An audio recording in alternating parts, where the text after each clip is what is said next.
New Zealand has one of the world's fastest growing biotechnology sectors. Last year the sector generated $811 million in income, up from $675 million the previous year.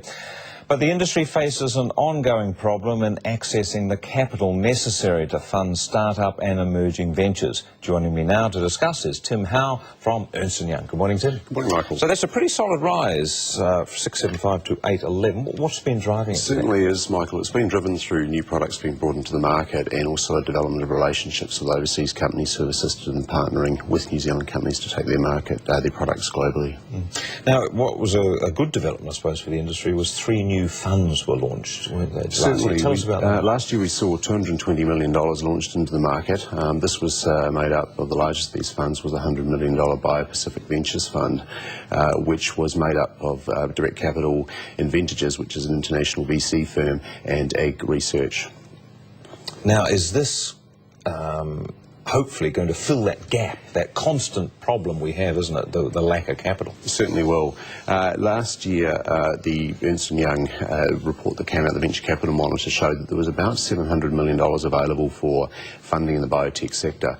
We would expect to see that there will be, for good products, certainly good capital available in the period moving forward. Do we know how well those funds are doing at the moment? We do know that the Bio-Pacific Ventures Fund made a 51% investment into New Zealand pharmaceuticals last year, and I think we operate in the biotechnology sector on a medium-term horizon, so with regards to returns, it's probably too early to say at this stage where the returns are. Now, the importance of joint ventures, tell us about that. Joint ventures are very important. A skill shortage is one of the major things that actually faces companies operating in the biotechnology space.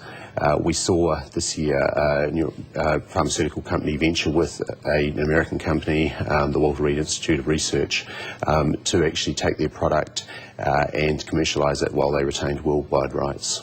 The longer-term prospects, how's the industry feeling about it? The industry is feeling good.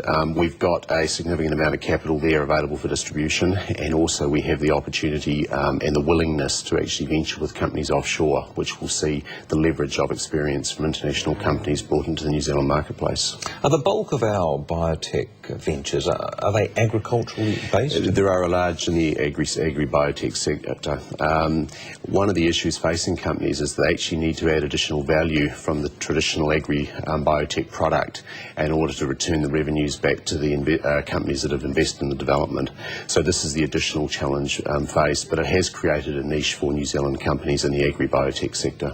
And what about the whole energy oil price issue? Can that be taken advantage of by New Zealand's agricultural sector?